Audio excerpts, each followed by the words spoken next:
dhugaamiti. Namni Amaariffa beekuu fi namni Tigiriffa beeku waluma qixa. Hundumtuu maalidha? Maalidha qooqni? Walii galtee meeshaati. Anitti walii gallee hojii hojjennu jechuudha. Hundi iddoo isaatti dhiba. Hunduma isaayyuu osoo beeknees cubbuu hin qabu. Hunduma qooqa muraasa yoo wallaalles rakkoo hin qabu. Qooqa muraasaan yoo dubbannes cubbuu hin qabu, rakkoo hin qabu. Kanaaf egaa obboloonni jechuun egaa hunduma keenyaanidha. Obboloonni bakka tokko yoo ta'ani gaariidha. Baay'isees mijataadha. Bakka sanatti akka tulluu armooniyeem irratti bokkaa roobuuti. Akka gaabii gaarii irratti urgooftuu dhangala'etti lakkaa'ama. Bakka sana sugnii fi eebbi Waaqayyoo baay'ateera nuun jedha. Sugnii fi eebbi Waaqayyoo maal ta'eera jedha? Baay'ateera jedha. Kanaaf egaa yaa saba Waaqayyoo, yaa saba kiristaanaa, egaa bakka kana eebbii fi sugni Waaqayyoo baay'ateera. Kanaafidha dhufnee dhukkubsannee bakkee Beetesaayidaa, bakkee Tsabala kana ejji keenya hanjaame kan argu, gurri keenya kan duude kan dhaga'u, lamxaa'onni kan qulqulloofnu, goobawwan kan diriirru, hafuura xanqolaa, hafuura budaarraati bilisa baanee gara jiruu keenyatti kan bobbaanu. Kanaafidha asitti eebbi eenyu ijaa baay'ate? Eebbi eenyu ijaa baay'ate? Sugni Waaqayyoo ijaa baay'ate. Galanni Waaqayyoof haa ta'u. Egaa Beetesaayidaan ishiin kun fakkeenya Beetesaayidaa ishii biyya Yerusaalem jirtudha jechaadha. Dhugaa moo dhugaa miti? Dhugaa moo dhugaa miti? Har'a Madaanaalamiin bakkee Beetesaayidaa Faarisii Dabra Mankiraat Madaanaalamii kanatti ta'amrii ajaa'iba nuu hojjechaa jira. Waan inni yeroo sana Matsaagu'i fayyise har'as nu fayyisaa jira. Waaqa biraadha inni. Inni yeroo sana Matsaagu'i fayyisee fi inni har'a nu fayyisu garaa garaa tokkichumadha. Inni tokkichuma. Dhugaa moo dhugaa miti? Isumadha. Inni yeroo sana Matsaagu'i fayyises har'as nu fayyisaa jira. Kanaaf egaa nurraa maaltu eegama? Nurraa maaltu eegama? Jaalala, tokkummaa, simimmii, warri wallalle haa araaramnu. Warri saamne haa deebisnu. Warri dogongorre haa sirreessinu. Gaabbii haa gallu. Gara Waaqayyootti fuula keenya haa deebisnu. Keessumaa dhugaan jedha yeroo ammaa kana ganama yeroo hirribaa kaanu, galgala yeroo gara siree keenyaatti deebinu, himimmaan keenya ammaan cufa gorora haa boonyu. Himimmaan buufne haa boonyu. Maal jenne? Yaa Waaqayyoo, biyya keenya Itoophiyaa badiishii, uummata ishii immoo godaansa ishii nun agarsiisinii haa jennu. Maal haa jennu? Badii biyya keenya Itoophiyaa nun agarsiisin, godaansa uummata ishiis immoo nun agarsiisin yaa Waaqayyo haa jennu. Hunduu biyya irrattidha. Hunduu maal irrattidha? Abbaan, haati, obboleessi, obboleettiin, firri yoo du'e eenyu irratti boo'u? Biyya irratti boo'u miti? Biyyi yoo duute eenyu irratti boo'u? Lammummaa dhabanii garbicha ta'anii hidhaa waanjoo jalatti kufuudha jechaadha. Kanaafidha abbaan keenya Daawit Yerusaalem ድረስ አሽቀኜ ትርሳኝ ምላሴም ከትናጋዬ ይጣበቅ አንጀል ኢየሩሳሌም ዮንስ ኢራንፈጤ ምርጊ ኮና ኢራንፈቱ አረምኒ ኮስ ላጋ ኮት ሃቀበቱ ከንጀል ብየ ኬኛ ጋ አካ ኢጀ ኬኛ ሌንሲ ኢጀ ኬኛ ኢላሉ ቀምና inni qotu calleeffachuun, inni daldalu bu'aa argachuun, hojjetaani guddinaa fi baarakaa argachuun, barataan qaroomina argachuun eenyu irratti nuyi gamoo kana kan ijaarru yoo biyyi maal ta'edha? Yoo biyyi nagaa ta'e, yoo biyyi fayyaa ta'e miti. Waaqeffachuun baanee waaqeffannee galuudhaaf, nagaan baanee nagaan galuudhaaf, inni gabaa dhaqes, inni magaala dhaqes, inni bishaan qoraan dhaqes, inni mana barumsaa dhaqes yoo maal ta'edha? Yoo biyyi nagaa ta'e miti. Mee qaama keenya keessa qeensa miillaa qabee hanga rifeensa mataa keenyaatti qaamni keenya tokkittiin osoo dhibamaa taate yookiin qoreen osoo nu waraane yookiin milaaciin osoo nu kute eessaa nutti dhaga'ama? Eessa? Qaamni keenya hundinuu dhukkubsataadha moo dhukkubsataa miti? Qaamni keenya hundummoo fayyaa taanaan qaamni keenya hundumtummoo fayyaa isaati. Dhugaa moo dhugaa miti? Funyaanii yoo rukutani maal ta'a? Ejji maal ta'a? Maaliif haa rukutamee yoo funyaani? Haa rukutamee yoo funyaani maaliif bo'aa ijji? Ijaa walitti jiru mitire? Biyya keenya jechuun qaama keenya jechuudha. Dhugaa moo dhugaa miti? Amma biyya Goojam keessaa naannoo Sidaamaa keessaa yoo nageenyi hin jirre nutti dhaga'ama moo dhaga'amu? Yoo magaala Finfinnee keessa nageenyi hin jirre nutti dhaga'ama moo nutti dhaga'amu? Maaliif? Biyya keenya waan ta'eefi, qaama keenya waan ta'eefi hunduu biyya irrattidha. Dhugaa moo dhugaa miti? Kanaaf adaraa keessan ganama yeroo sireerraa kaatan, galgala yeroo sireetti deebitan himimmaan buusaati. Yaa Waaqayyo, maatii koo, ollaa koo, ganda koo, aanaa koo, magaala koo, godina koo, naannoo koo, biyya koo Itoophiyaa nagaa nuu godhii jedha. As keessa koo hani kadhatee dhageessifatu hin jira? Hin jiru? Hin jiru? Han Waaqayyoo han dhaga'uu fi gara laafessi as keessa hin jira. Yookiin manguddoota keessaa ta'a, yookiin abbootii keessaa ta'a, yookiin dargaggoota shamarran keessaa ta'a, yookiin daa'imman keessaa ta'a. Kanaafidha kadhannaan walii kan barbaachisu. Kanaafidha kadhannaan maalii? Kadhannaan walii kan barbaachisu kanaafidha. Kadhannaan bakka sadiitti qoodama. Kadhannaa dhuunfaa, kadhannaa maatii, kadhannaa saba. Kadhannaa dhuunfaarra kadhannaa maatii caala, kadhannaa maatiirra moo kadhannaa sabaatu caala? As keessa nam lama nam sadii jiraachuu waan danda'uufi yeroo kadhannu teessoo Waaqayyoo fuulduratti kan dhiyaatu waan jiruufidha. Kanaaf waa'ee biyya keenyaa haa kadhannu. Yaa Waaqayyo, gabaa biyya quufa nuu taasisi. Beela badadoo gadadoo jeequmsa addaan baatee nurraa fageessi. Ooshii nu bushi, walitti nu jaaladhu. Yaa Waaqayyo, hamaa nurraa qabi, tolaan nutti qabi. Mee dhibee baraaf jiru kana ati gurraan dhageettii nuu godhi. Warra dhukkubsatee nuu maari, warra hidhame nuu hiiksisi jedhaati mataa keessan bichaan miti. Biyya keessaniifis, warra dhukkubsateefis, warra godaaneefis, warra beeleefis kiristinnaan kanadha. Kiristinnaan kanadha. Waaqayyos kan jaalatu kanadha. Tuguu wasalliu wa itba'u ustamansut.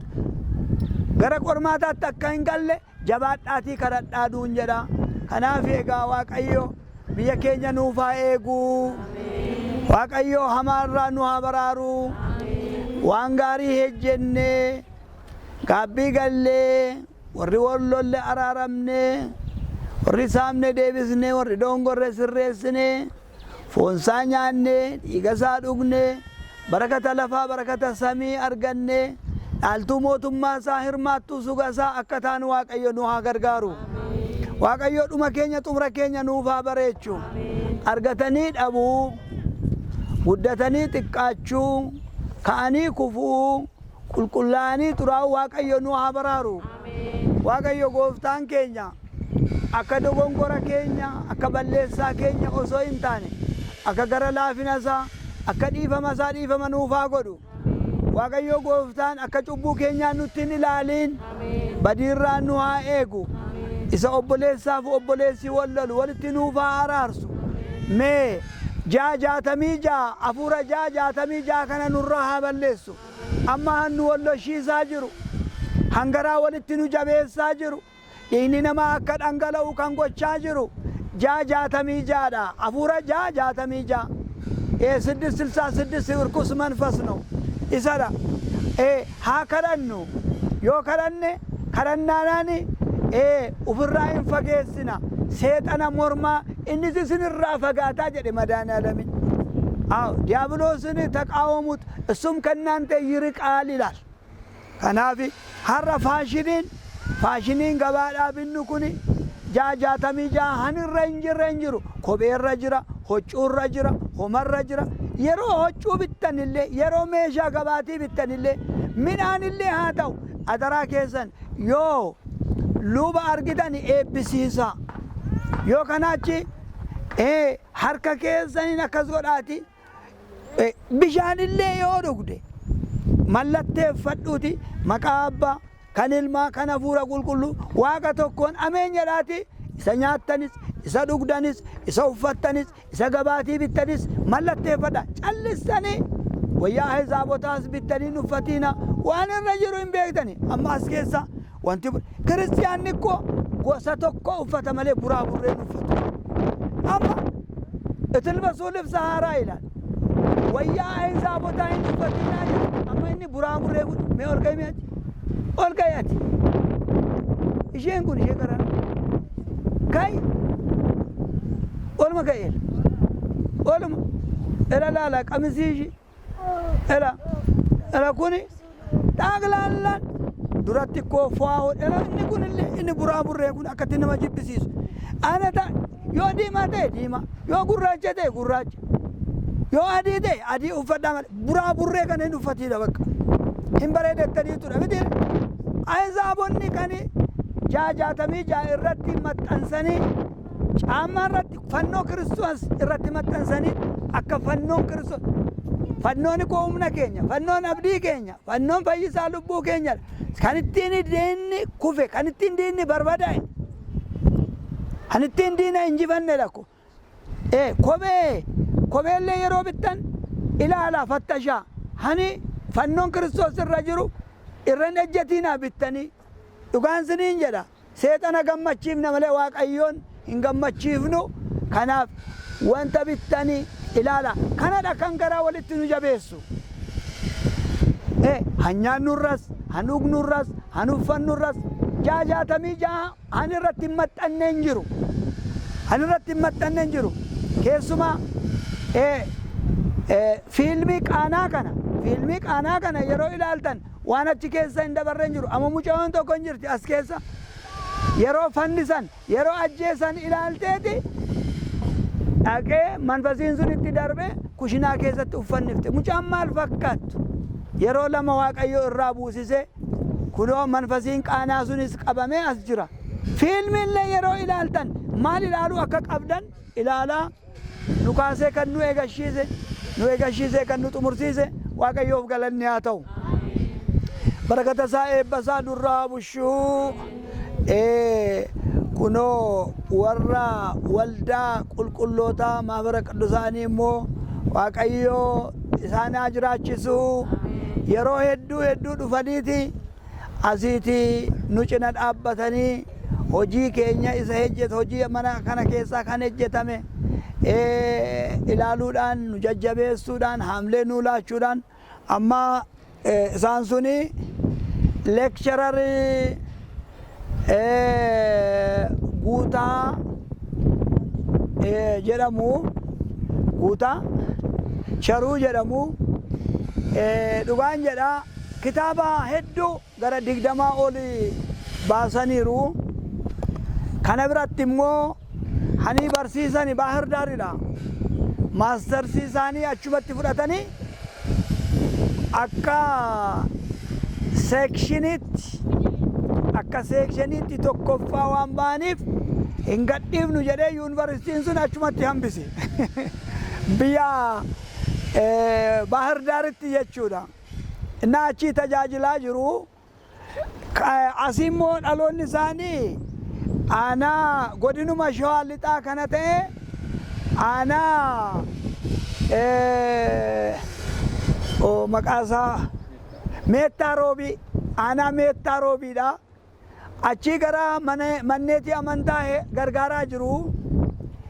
Keessumaa Daagmaawit Tsaadqaanee Maariyaamii kan jettu yeroo lama na affeeranii anis achi dhaqee tajaajileera. Kunoo achirraan darbeetu gara Minaaree kan jedhamu gara kunoo fagoodha. Iddoon isaa daangaa gara Goojjamitti aanaa. Manneetii amantaa sangoota bituudhaan hin qochisiisu. Mindaa lubootaa mindaa isaaniirra amma bultiillee hin godhanne hamma manni amantaa sirrooftutti ani bultii isin godhadhu jedhanii mindaa isaanii lubootaaf wayyaa lubootaa waan luboonni nyaatan waan luboonni keessa jiraatan mana lubootaa ijaarsisuudhaan akka ittiin gargaaraa jiru.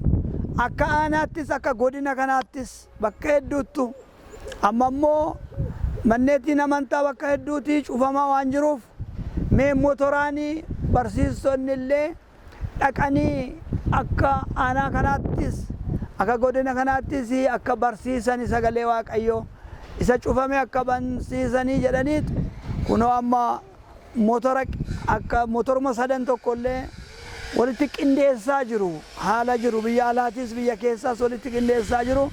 Akka carraa kaleessa nagaafachuu dhufanii asumaanii mee hojii isin hojjechaa jirtan kana mee suura kana waanii gooneetu uummata isaan dhageenye hin dhageessifna. Uummata isaa hin argine hin agarsiifna. Isa hin baranne hin barsiifna jedhanii barakataa fi isaanii amma warra biyya Arabaa jiran ijoollee warra sagalee Waaqayyoo akka bishaanii dheebotan, sagalee Waaqayyoo akka biddeenaa beelaan, sagalee Waaqayyoo akka wayyaa isaanii itti qorre isaaniin illee qilleensarraan በምንድን ነው የሚባለው yuutuubiidhaan barsiisaa jiru. Dhugaa hojii baay'ee as bichaa miti ko ijoollee warra achi jiran haamlee kennaafi jiru. Ayizwaachuu jabaadhaa. Waaqayyoo gara biyya keessaniitti isin deebisa. Seenaa keessanii isinii jijjiira. Jabaadhaa ijoollee keenya. Hojiidhaaf jettaniitu deemtanii. Hojiin immoo hojjetanii argachuun immoo yaraan qabu. Dafqa keetiin xaarii gaarii nyaadhu jedha Waaqayyoo. Inna hin deebitu ayizwaachuu jedhanii haamlee kennuuf warra ijoollee biyya Arabaa jiran hundumaaf yuutuubiidhaan inna hojii guddaa hojjechaa jiru. Mee cabacabaa fi mee dabalaa cabacabaa.